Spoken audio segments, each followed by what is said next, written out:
자, 안녕하세요 여러분, 반갑습니다. 사진쟁이 감군입니다. 오늘은 주마스터 관광 렌즈인 1635GM 렌즈를 리뷰하려고 가져와 봤습니다. 제가 약 한 달 정도 사용을 하고 리뷰를 진행을 하는 거고요. 기본적인 렌즈의 특징을 얘기하고 내 개인적인 느낌을 얘기하는 것으로 영상 내용 이어가 보도록 하겠습니다.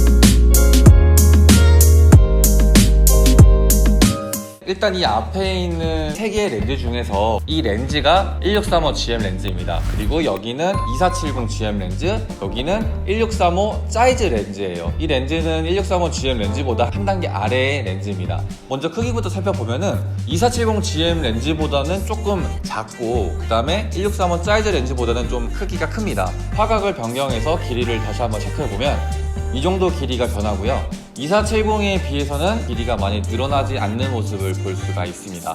무게를 살펴보면 1635GM 렌즈 같은 경우에는 후드랑 앞캡, 뒤캡을 다 빼고 했을 때 약 680g 정도 나오고요. 2470 같은 경우에는 890g, 그리고 1635 사이즈 렌즈 같은 경우에는 520g 정도가 나옵니다. 그래서 사이즈보다는 조금 더 무겁고 2470보다는 가벼운데, 저는 2470을 주력으로 사용하는 입장으로서 200g 정도가 차이 난다는 거는 정말 가볍다고 저는 생각을 합니다. 실제로 두 개의 렌즈를 들었을 때 많이 느껴질 정도로 차이가 납니다. 그래서 마운트를 했을 때 많이 가벼운 느낌으로 촬영을 진행할 수 있었습니다. 자, 그러면 일단은 외관을 먼저 한번 살펴보도록 하겠습니다. 1635GM 렌즈 같은 경우에는 이름 말 그대로 16mm부터 35mm의 화각을 사용할 수 있는 광각 줌 렌즈입니다. 보통 다른 줌 렌즈 같은 경우에는 화각의 숫자가 높아질수록 줌의 길이가 길어지는 반면 이 1635GM 렌즈 같은 경우에는 기본적으로 35mm대 길이가 짧습니다. 그리고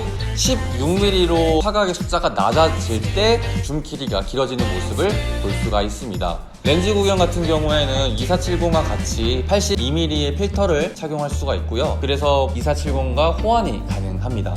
그다음에 다른 GM 렌즈들처럼 렌즈 내부나 마운트 뒷부분에 고무로 실링 처리가 되어 있습니다. 그래서 방지 방적의 기능이 있기 때문에 외부에 있는 먼지나 습기로부터 렌즈를 보호할 수가 있고요. 렌즈의 앞부분을 보시면은 16mm부터 35mm의 화각이 있고, 이 아래쪽에 회색개방 조리개 수치와 화각이 적혀 있습니다. 두 개의 링이 있는데 아래 링 같은 경우에는 줌링의 기능을 담당하고 있고요. 그 다음에 위에는 초점 링을 가지고 있습니다.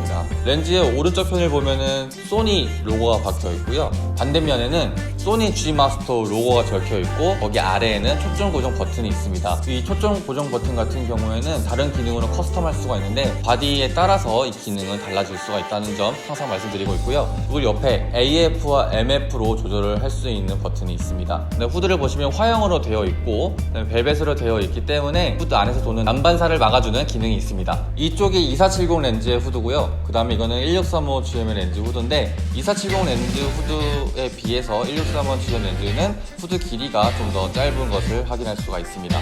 자, 제가 가지고 있는 알파7R3 바디에 1635GM 렌즈를 체결한 모습이고요. 확실히 2470보다 가벼운 느낌을 가지고 있습니다. 이 1635GM 렌즈의 특징을 뽑자면 단렌즈가 아님에도 불구하고 우수한 해상형을 가지고 있다는 거 말할 수가 있고요. 조리개가 4인 1635 사이즈 렌즈보다 실내에서 촬영하기에 아주 유리하죠. 적은 노이즈로서 좋은 결과물을 만들어낼 수 있고, 광각의 사진을 찍을 때 피사체를 가까이 줌으로써 피사체를 좀 돋보이게 만들 수 있는 배경 날림 효과까지 충분히 만들 수 있다고 생각을 합니다. 조리개 날수가 많으면 조금 더 동그란 보케를 만들어낼 수가 있는데 11mm 조리개를 사용하다 보니까 예쁜 보케의 결과물을 볼 수가 있습니다.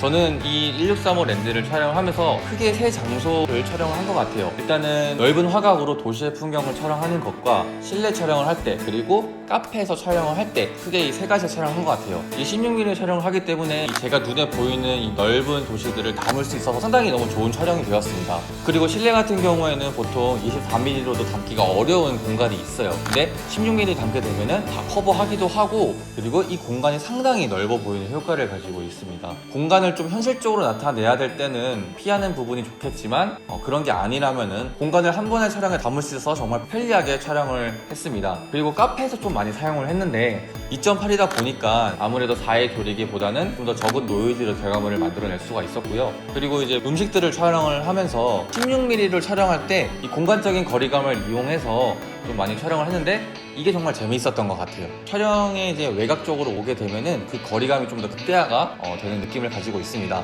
그래서 이 사진 같은 경우에는 거리가 가까움에도 불구하고 멀리 있는 것처럼 느껴지게 됩니다. 실제로는 한 20cm도 안 되는 거리인데 멀리 느껴지게 되죠. 16mm로 갈수록 더 왜곡이 심한 편인데 왜곡이 되지 않아야 하는 촬영에는 좀 유의하실 필요가 있고요. 특히 인물 촬영했을 때 인물의 얼굴을 가까이서 촬영하게 되면은 이 왜곡 현상에 의해서 얼굴이 되게 이상하게 보일 수가 있어요. 앵글에 이제 외곽에 놔두게 되면은 얼굴이 더욱더 늘어나서 보이겠죠. 그래서 인물의 얼굴을 촬영을 해야 할 때는 렌즈의 중앙에 둬서 촬영을 하고 조금 멀리 떨어져서 촬영하시는 게 좋습니다. 그리고 이제 건물 같은 걸 촬영하실 때 다 휘어 보여요. 그래서 그런 부분 더 유의하셔서 촬영하시면 좋습니다.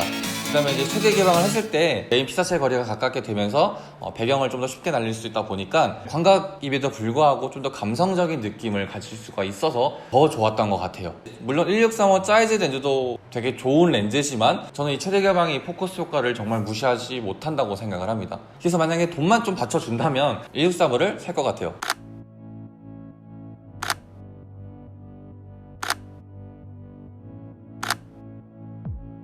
자, 오늘 이렇게 1635 GL 렌즈를 리뷰를 했습니다. 본인의 촬영 스타일이나 예산에 맞춰서 사이즈 렌즈나 GL 렌즈 중에 선택하셔서 구매를 하시면 될 것 같고요. 자, 오늘 영상은 여기까지고요. 저는 다음에 더 좋은 영상으로 찾아뵙도록 하겠습니다. 여러분, 안녕!